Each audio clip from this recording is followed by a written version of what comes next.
Hello అండి. ఈరోజు మనం ఈ క్లాస్‌లో లాంగ్ డేస్ అంటే ఏమిటి? So, question number 2.4 long days అంటే ఏమిటి అనేది ఒకసారి కంప్లీట్‌గా ఈ వీడియోలో అనేది అయితే ఈ క్లాస్‌లో అనేది అయితే తెలుసుకుంటున్నాం.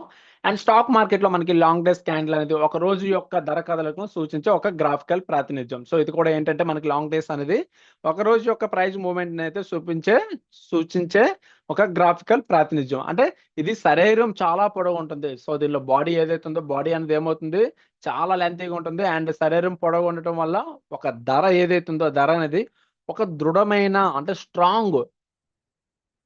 దృఢమైన ట్రెండ్‌లో ఉందని ఇది సూచిస్తుంది. మెయిన్ ఇంపార్టెంట్ ఏంటంటే లాంగ్ డేస్ అనేది దాని యొక్క బాడీ అనేది లెంతీగా ఉండడం వల్ల ఒక స్ట్రాంగ్ ట్రెండ్‌లో ఒక స్ట్రెంగ్తీ గల ట్రెండ్‌లో ఉందని సూచిస్తుంది దానర్థం. అంటే లాంగ్ డేస్ నందు ఓపెన్ ప్రైస్ మరియు క్లోజింగ్ ప్రైస్ మధ్య డిఫరెన్స్ అనేదైతే చాలా ఉంటుంది. లాంగ్ డేస్‌లో ఏమవుతుంది opening price and closing price మధ్య వేరియేషన్ అనేదైతే చాలా ఎక్కువ ఉంటుంది. ఇక్కడ చూడొచ్చు మీకు.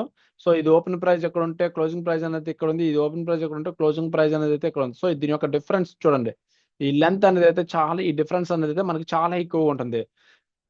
అండ్ మనకి షాడోలు బాడీ కంటే చాలా చిన్నగుంటాయి. ఈ షాడోస్ ఏవైతే ఉంటాయో సో, ఇక్కడ చూడొచ్చు మీరు. షాడోస్ అనేవైతే చాలా చిన్నవిగా అనేవైతే ఏర్పడుతుంటాయి. ఓకే. షాడోస్ అనేవి మనకి చాలా చిన్నవిగా అనేవైతే ఏర్పాటు అవ్వడం అనేవైతే ఉంటాయి. అండ్ లాంగ్ క్యాండిల్ అని నిర్ధారించుటకు చార్ట్‌లో గత 2 లేదా 3 వారాలు క్యాండిల్స్‌ని పరిశీలించడంతో సులభంగా గుర్తుపట్టవచ్చు. సో, గతంలో మనకి ఈ క్యాండిల్స్ అనేవైతే ఫార్మేషన్ అనేవైతే జరుగుతుంటుంది కదా! సో, లాస్ట్ 1 వీక్ అనేదైతే మీరైతే ఒక 2, 3 వీక్స్ అనేవి తీసుకుంటే ఇక్కడ క్యాండిల్స్ అనేవైతే ఫార్మేషన్ అనేవైతే జరుగుతుంటుంది. సో, ఈ విధంగా అన్నీ కూడా ఒకలాగా మనకుంటే సో, మధ్యలో మనకేంటంటే ఈ విధంగా లాంగ్ క్యాండిల్స్ ఫార్మేషన్ గాని జరిగినట్లయితే సో, ఇది మనకి ఒక అంచనాకి అనేదైతే రావచ్చు. అంటే లాంగ్ క్యాండిల్స్ అనేవైతే ఫార్మ్ అయ్యాయి అని అర్థం.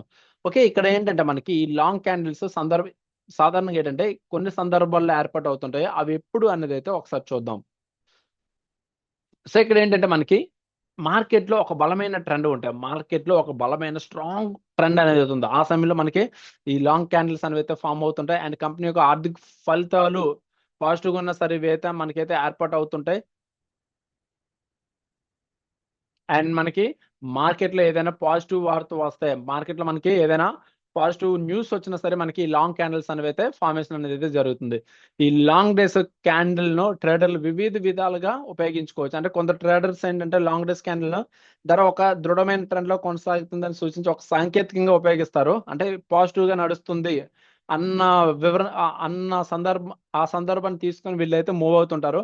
అండ్ ఇతర ట్రేడర్స్ ఎవరైతే ఉన్నారో లాంగ్ డేస్ క్యాండిల్‌ను ధర ఒక ట్రెండ్‌లో మారిందని సూచించి ఒక సంకేతకంగా కూడా ఉపయోగించుకుంటారు. అప్పటి వరకు ఒక ట్రెండ్ అనేదైతే ఉంది. సో, అక్కడి నుంచి ట్రెండ్ అనేదైతే చేంజ్ అవుతుంది. ట్రెండ్‌ను కూడా ఒక ట్రెండ్‌లో మారిందని ఒక సిగ్నల్స్‌ని కూడా తీసుకొని వాళ్ళు మూవ్ అవుతుంటారు. సో, ఎప్పుడు కూడా మనకి ప్రతిసారి కూడా మనం మాట్లాడుకుంటుంది ఒకటే లాంగ్ డేస్ క్యాండిల్స్‌ని ఇక్కడ కూడా సేమ్ అదే చెప్పుకుంటున్నాం మనం. లాంగ్ డేస్ క్యాండిల్‌ని ఒకే విధంగా అర్థం చేసుకోకూడదు. వాటిని ఇతర సాంకేతిక విశ్లేషణాత్మక సూచికలతో పోలుస్తూ చూడటం అనేదైతే ముఖ్యం. అంటే టెక్నికల్ ఇండికేటర్స్ కూడా మనం ఉపయోగించుకోవాలి. టెక్నికల్ ఇండికేటర్స్ కూడా మనం ఉపయోగించుకోవాలి. సో, ఇది మనకేంటంటే కంప్లీట్‌గా లాంగ్ డేస్ యొక్క వివరణ అనేదైతే ఇది. ఐ హోప్ మీకు అర్థమైంది అనుకుంటున్నాను. ఓకే. Thank you.